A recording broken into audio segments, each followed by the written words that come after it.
las casas de lo que hoy es la colonia. ¿A quién le debemos echar la culpa en buen plan de que México haya sido bastante internacional, sobre todo lo que es este paseo de Reforma, Insurgentes, etcétera, a Maximiliano o a don Porfirio? Maximiliano trazó el paseo, pero nunca lo pudo estrenar. Y se le cruzó el Cerro de las Campanas antes de que lo inauguraran. Y luego Juárez no lo quiso inaugurar porque era un paseo imperial. Era un paseo de los conservadores, era un paseo que no iba a cortar el listón, entonces lo dejó ahí. Era un lugar donde incluso la gente tenía prohibido pasar.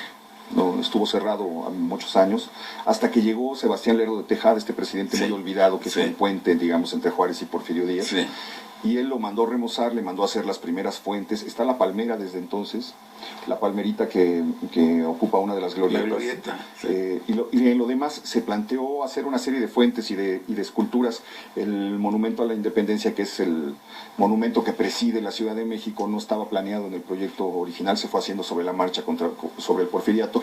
Pero primero Sebastián Lerdo lo trazó, y después los funcionarios se empezaron a dar cuenta que se iba a poner de moda y que la propiedad iba a ser carísima, y entonces comenzaron a comprar. Los mismos fraccionadores de San Rafael, de la Colonia de los Arquitectos, comenzaron a comprar terrenos para vendérselos al gobierno del DF. Sí, comenzaron los mismos funcionarios comenzaron a hacer negocios, y se volvió carísimo. Por eso las casas de los ricos porfirianos estaban a la vera del Paseo de la Reforma, corriendo hacia el castillo de Chapultepec. Fue un paseo, debe haber sido un paseo de una belleza indecible. Todavía quedan algunas fotografías, hay algunas imágenes cinematográficas muy remotas donde uno puede ver cómo era ese Paseo de la Reforma.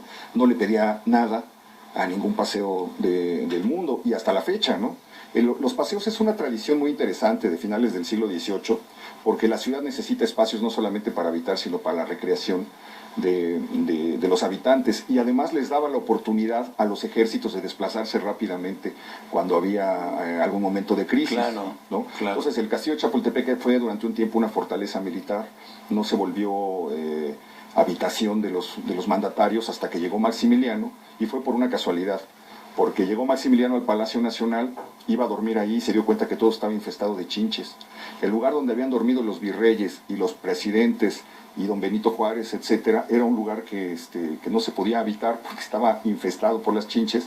Y además, imagínate dormir en el Palacio Nacional, a unos metros de la catedral, a unos pasos del mercado, hasta desde las 6 de la mañana empezaban campanadas, gritos, ruidos, claro. Y entonces les pareció insufrible. Y decidieron mudarse al castillo de Chapultepec, prácticamente por eso. El castillo estaba en ruinas, había sido una fortaleza para guardar pólvora, no estaba pensada como una residencia presidencial o imperial, hasta que ellos la tomaron y la arreglaron para eso, ¿no?